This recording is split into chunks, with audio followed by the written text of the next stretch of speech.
Hello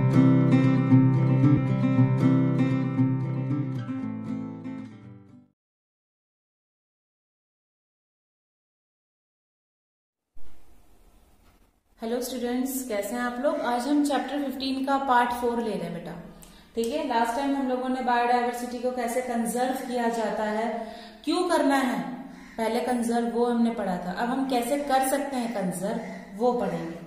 तो आज हमारा ये चैप्टर का लास्ट टॉपिक है कि बायोडायवर्सिटी को मैं कंजर्व करूंगी by the use of ecosystem. Ecosystem को प्रोटेक्ट करूंगी तो अपने आप बायोडायवर्सिटी मेरी क्या हो जाएगी, कंजर्व हो जाएगी। तो बायोडायवर्सिटी को कंजर्व करने के लिए इसके दो मेन मेथड है। ठीक है, सबसे पहला आता है इन सीटू और सेकेंड आता है एक्स सीटू। ठीक है बेटा, इन सीटू में सबसे पहले दो एक मेथड आते हैं, दैट इज बायोडायवर्सिटी हॉटस्पॉट्स। ठीक है, और दूसरा आता है प्रोटेक्टेड एरियाज। ये आपको याद रखना है। इन दो के वजह से है ना, मैं बायोडायवर्सिटी को कंजर्व कर सकती हूँ। इन सीटू यानी कि अंदर की तरफ हम इसको हम लोग बोल सकते हैं that is the on site. ठीक है, और इसको मैं बोल सकती हूँ ऑफ साइट। समझ में आ रहा है। इसको ऐसे नाम भी दिया गया है कि इस तरह से हम लोग उनको कंजर्वेशन कर सकते हैं। अब आता है एक्स-C2, बाहर की तरफ हम लोग क्या कंजर्व कर सकते हैं, like the protection of gametes. ठीक है, और दूसरा आता है दैट इज प्रोटेक्शन ऑफ जिनको खतरा है, थ्रेटेंड स्पीसीज। ओके, अब ये जो प्रोटेक्टेड एरियाज है बेटा, उसमें बहुत सारे अलग अलग टाइप आते हैं। चलो फर्स्ट टाइप हम पढ़ते हैं, दैट इज नेशनल पार्क। सुना होगा आपने, नेशनल पार्क। ठीक है, फिर आता है रामसर साइट। नेक्स्ट है that is biosphere reserves. Next wild life century. ये आप लोगों ने बहुत ही पहले ये सारे वर्ड सुने हुए हैं, wild life sanctuary. And the last one is sacred groves. ठीक है, ये प्रोटेक्टेड एरियाज के अंदर हम लोगों ने पढ़ा हुआ है। अब यहाँ पे ये जो प्रोटेक्शन ऑफ गैमेट्स है, गैमेट्स का प्रोटेक्शन करना, तो उसमें आता है दैट इज क्रायो प्रिजर्वेशन। पढ़ा है ना बेटा, क्रायो प्रिजर्वेशन। फिर आता है सीड बैंक, ये चैप्टर 2 में भी पढ़ा था, सीड बैंक। और आता है दैट इज टिश्यू कल्चर। ठीक है, अब ये जो जानलेवा है उन लोगों को भी तो प्रोटेक्शन करनी पड़ेगी बेटा, है ना। इन लोगों को हम प्रोटेक्शन करते हैं, ध्यान से। फर्स्ट आता है दैट इज बोटैनिकल गार्डन।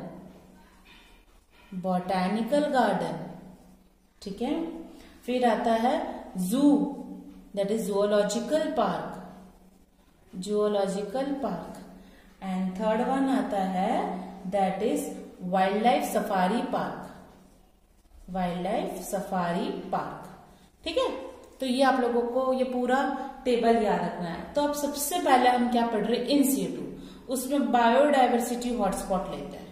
ठीक है, तो फर्स्ट हमारा है biodiversity hotspot.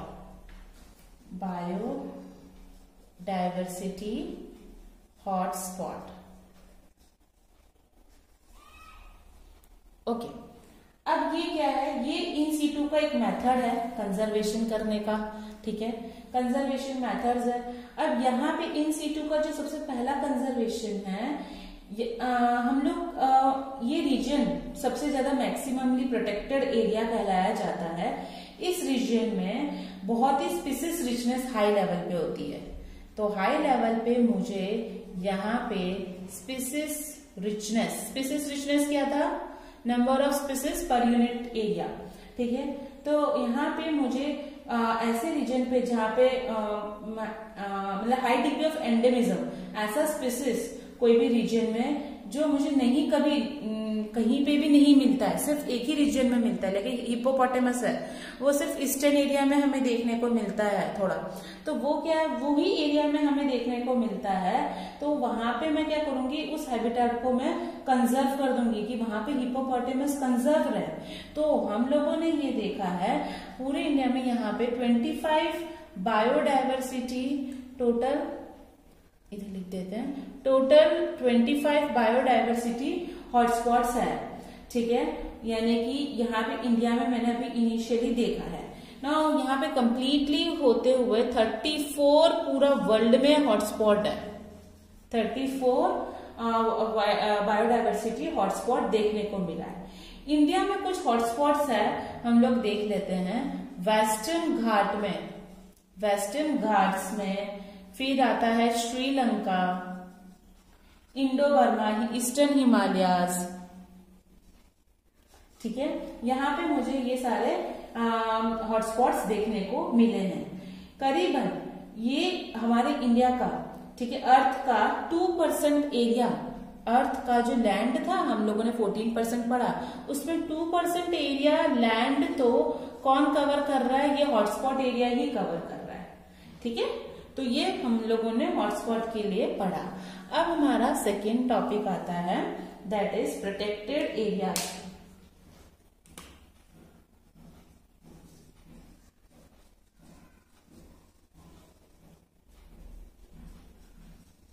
Protected areas, okay, protected areas में फर्स्ट आता है दैट इज नेशनल पार्क। आपने ये वर्ड सुना होगा, जैसे ये इंद्रोड़ा पार्क बोलते हैं वैसे।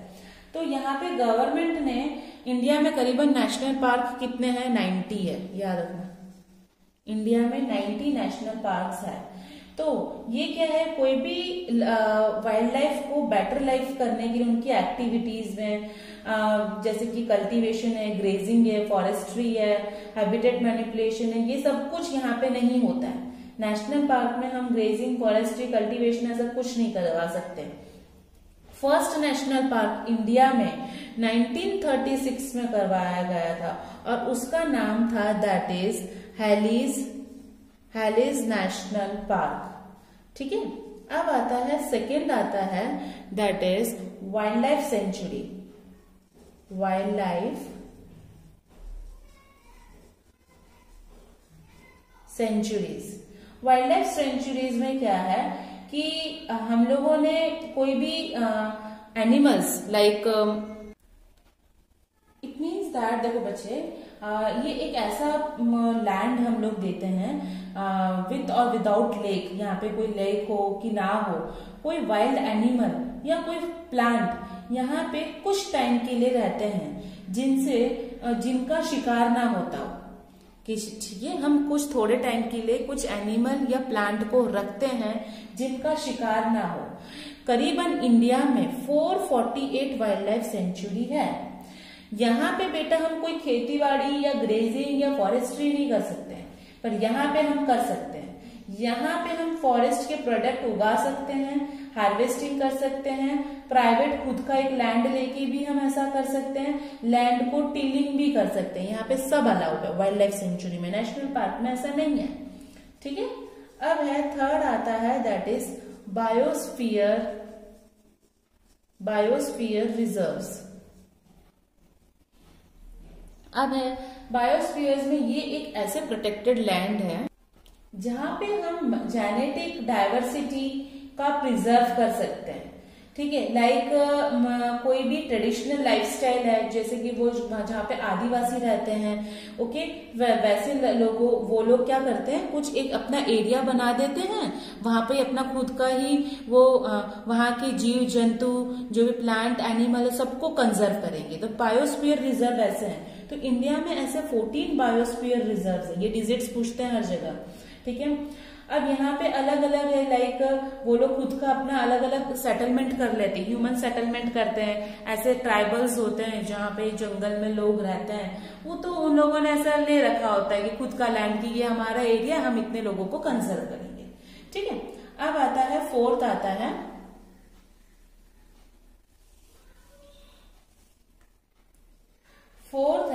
That is sacred groves. Sacred groves क्या है? छोटे ग्रुप ऑफ फॉरेस्ट जिसके अंदर थोड़ा सा स्पेशल रिलीजियंस भी या पर्टिकुलर कल्चर भी या कोई माइथोलॉजिकल इंपॉर्टेंस होता है, ठीक है। ये एक अनडिस्टर्ब्ड फॉरेस्ट है। सैक्रेड ग्रूव्स को हम लोग बोलते हैं अनडिस्टर्ब्ड फॉरेस्ट, ठीक है। इसमें कोई भी ह्यूमन का इंटरवेंशन नहीं होता है, ठीक है। यहाँ पे एंडेंजर्ड एंडेमिक स्पीसीज भी मतलब बिल्कुल होते ही इनके अंदर आ सकते हैं, एंडेंजर्ड और एंडेमिक स्पीसीज। तो यहाँ की इसकी इन ग्रुप्स के अंदर endangered and endemic species include होते हैं। सैक्रेड ग्रूव्स में एग्जांपल आपको लेनी है। मेघालय में एक सैक्रेड ग्रूव्स है खासी एंड जैंतिया हिल्स में, मेघालय में। तो ये सब आप लोग नाम याद रखो। फिर आता है अरावली हिल्स। अरावली हिल्स हमें राजस्थान में देखने को मिलता है। Western Ghat Karnataka, Maharashtra and Surguja, चंदा bastard area of Madhya Pradesh, ये सारे सेक्रेड ग्रूव्स है। ये कोई भी कल्चर और ट्रेडिशंस को ये क्या करते हैं, वहां पे कंजर्व करके रखते हैं। बहुत सारे large number of rare threatened plants भी यहाँ पे हमें बहुत देखने को मिले, जो जानलेवा होते हैं जिनका होता है, तो वो लोग क्या करते हैं उतने एरिया में अपने आप को उनको कंजर्व करने के लिए ऐसे सेक्रेड ग्रूव्स बना देते हैं, ठीक है। तो ये आपको सब याद रखना है कि इंडिया में कहाँ कहाँ पे है, विथ एग्जाम्पल्स भी, ओके। अब फिफ्थ आता है, ये हमेशा पूछा जाता है, सेक्रेड ग्रूव्स इन रामसर साइट बहुत इंपॉर्टेंट है, हम हमेशा पूछते हैं। रामसर साइट्स देखो बेटा, ये रामसर साइट्स क्या है?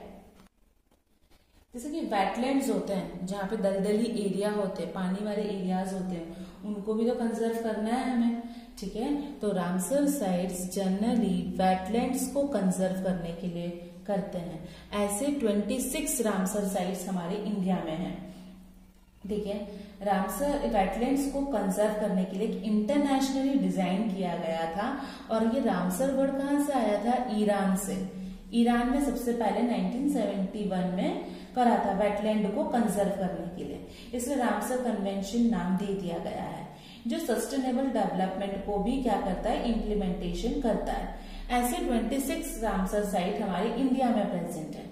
आस्टोमुडी वेटलैंड केरला में है, ये सब नाम याद रखो। Sambhar lake Rajasthan, Chilika lake Odisha, Renuka wetland Himachal Pradesh.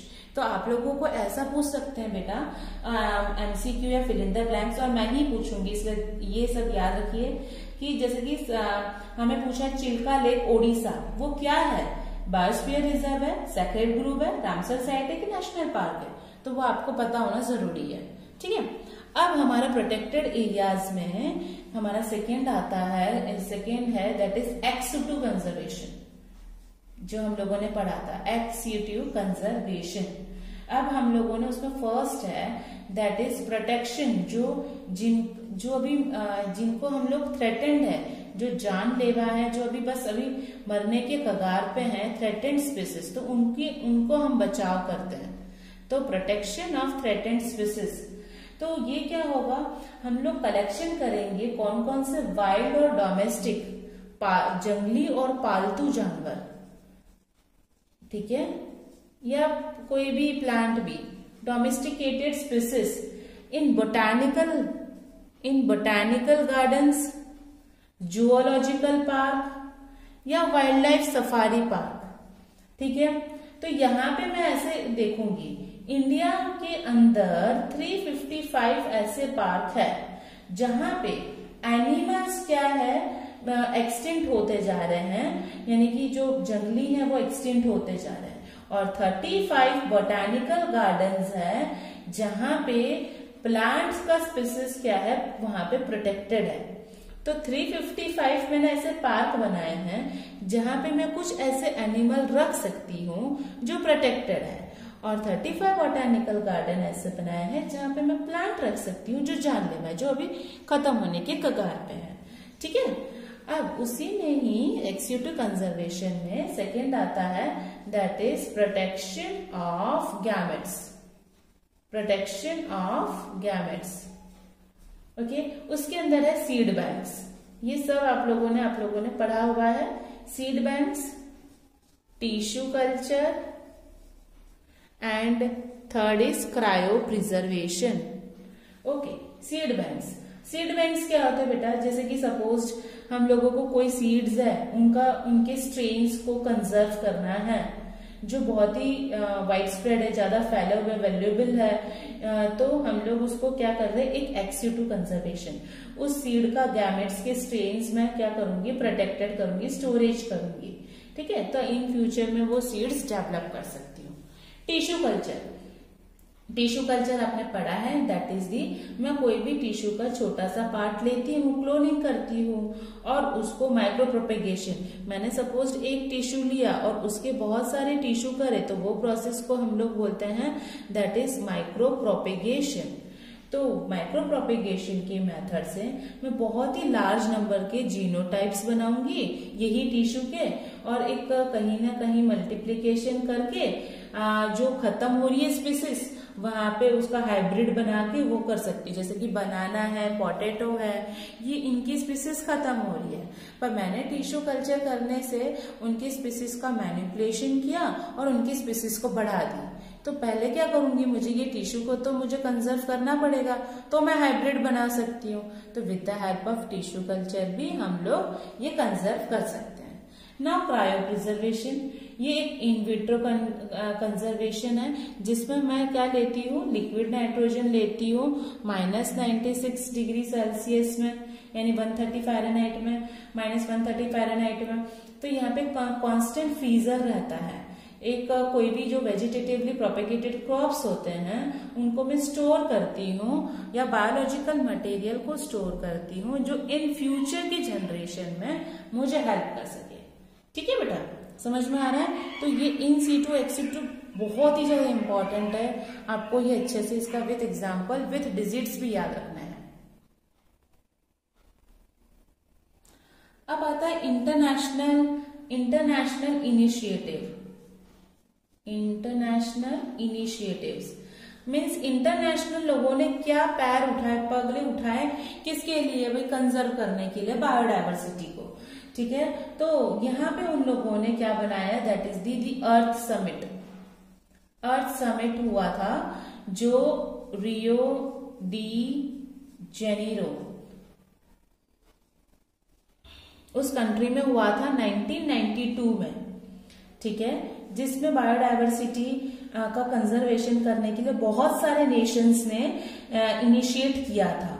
तो यहाँ पे world summit on sustainable development भी हुआ था 2002 में। कहाँ पे, साउथ अफ्रीका में। ये आप लोगों को सब याद रखना है बेटा। वो भी इन लोगों ने भी स्टेप लिया क्या, ये बायोडायवर्सिटी को कंजर्व करने के लिए। ओके, इसी के अंदर 190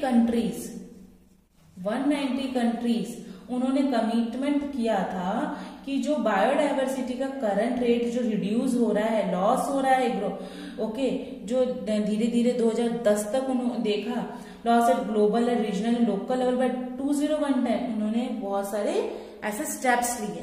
ठीक है, तो इस टाइम पे ये 190 कंट्रीज ने 2002 में तक से ये स्टेप लेना शुरू कर दिया।